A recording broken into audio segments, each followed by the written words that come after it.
নমস্কাৰ বন্ধুসকল আৰু আজি মই লৈ আহিছো আপোনালোকৰ বাবে এটা বিশেষ উপহাৰ বুলি ক'ব লাগিব যিটোৰ জৰিয়তে এটা এপছ আৰু যিটো এপছৰ জৰিয়তে আপুনি লাভ কৰিব পাৰিব লাখ লাখ টকা।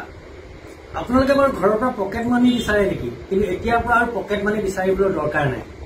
এনেকৈ হয়তো বহুত মানুহে কয় আৰু লাজ লাগিব লাগে সেইবিলাক অসমীয়াই যিবিলাকে এনেকুৱা ধৰণৰ এই জুৱা খেলবিলাক প্ৰমোচন কৰে। আজি অসমীয়াক জুৱাৰী বনাবলৈ আহিছে। ডাঙৰ ডাঙৰ ইউটিউবাৰ দেখিছো, ডাঙৰ ডাঙৰ ব্লগাৰ দেখিছো। লাজ নাপায় নেকি আপোনালোকে? অকমানো চৰম নাই নেকি আপোনালোকৰ? কণ কণ ল'ৰাবিলাকে জুৱা খেলিব আৰু আপোনালোকে উৎসাহ যোগাইছে আৰু সেইটো কাৰণে আপোনালোকে ফলোৱাৰ্ছ বঢ়াই নেকি? জুৱা খেলিবৰ কাৰণে যিমান বাঢ়িব ফলোৱাৰ্ছ, শুনক আপোনালোকক কওঁ, দেশখন এনেই ৰখাতলৈ গৈছে।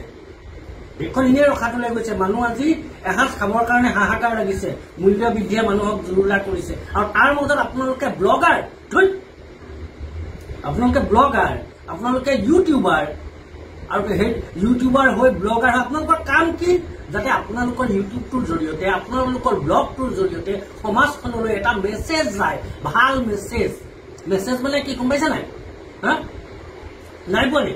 তাৰমানে ভাল এটা যাতে ৰাইজলৈ এটা আদৰ্শ যায়, ৰাইজলৈ এটা ভাল বাৰ্তা যায়, সেইটো কাম আপোনালোকে কৰে। ইউটিউবাৰ বিলাকে কৰে, ব্লগাৰ বিলাকে কৰে। সেই কামটো কৰে যে ৰাইজলৈ এটা ভাল বাৰ্তা যায়, ভাল মেছেজ যায়। আৰু আপোনালোকে কি মেছেজ দিছে? আপোনালোকে যদি এই এপছটো খেলে তেনেহলে আপোনালোকে ইমান লাখ টকা পাব, এয়া তলত দিয়া আছে, মই ইমান টকা পাইছো, আৰু ল'ৰা ছোৱালীক জুৱাৰী বনাইছে। গতিকে মই অসমবাসীলৈ এটা অনুৰোধ জনাইছো, যিসকল ব্লগাৰে, যিসকল ইউটিউবাৰে এনেকুৱা জুৱা খেলৰ প্ৰমোচন